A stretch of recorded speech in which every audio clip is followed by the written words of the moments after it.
I remember one time, after about 17 or 18 shows, I really wanted to get out of the show.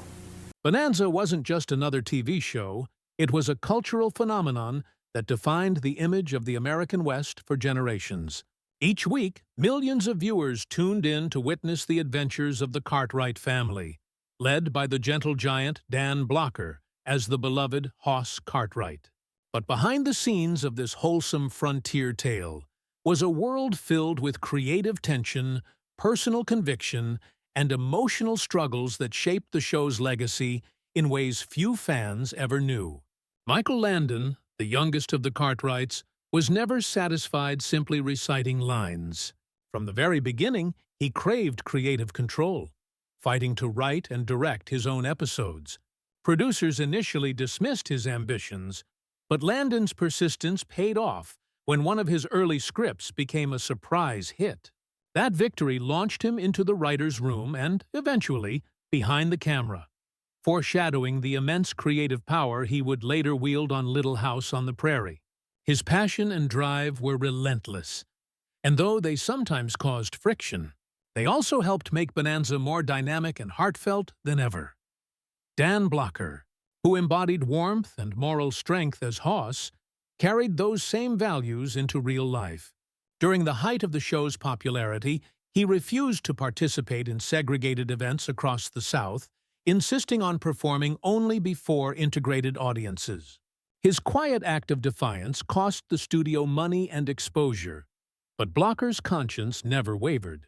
He even convinced producers to withdraw Bonanza from syndication in segregated cities, a bold stand for equality during a divided era. Yet behind his gentle demeanor, Blocker faced physical challenges that few knew about. Weighing over 300 pounds, his costumes had to be specially designed with cooling systems and stretch fabric to withstand the intense Nevada heat during filming. Tragically, in 1972, his sudden death at just 43 from complications after surgery left an unfillable void both on-screen and off. The producers chose not to replace his character, leaving Hoss's absence a silent, aching tribute to the man who gave him life. Not all of Bonanza's off-screen drama came from tragedy. Pernell Roberts, who played the eldest son, Adam, was a classically trained actor frustrated by what he saw as shallow, repetitive plots and a lack of meaningful representation for women and minorities. He longed for deeper storytelling, for television that challenged and enlightened its audience. After years of creative conflict, Roberts finally quit the series in 1965, walking away from one of TV's biggest hits in pursuit of artistic integrity. His departure was both courageous and costly. Bonanza thrived without him, while his own career never again reached such heights. His story stands as a bittersweet reminder that conviction often comes with sacrifice.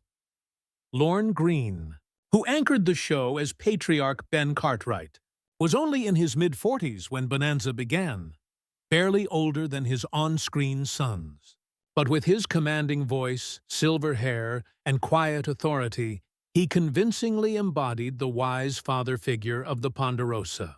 In 1964, Greene even surprised fans with a hit record, Ringo, which topped the Billboard charts, proving there was far more to him than his stoic cowboy persona.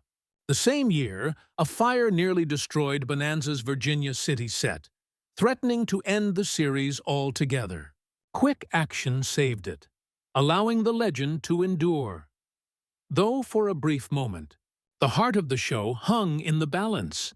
While Greene brought gravitas and Roberts brought intensity, it was Michael Landon who infused the set with mischief and laughter.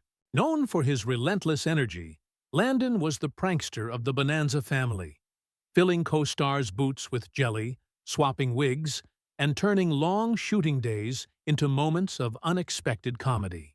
Yet, beneath that humor was the same creative fire that would later make him one of television's most influential storytellers. In the end, Bonanza's success wasn't just the product of great writing or sweeping Western scenery. It was built on the conviction, compassion, and complexity of the people who made it.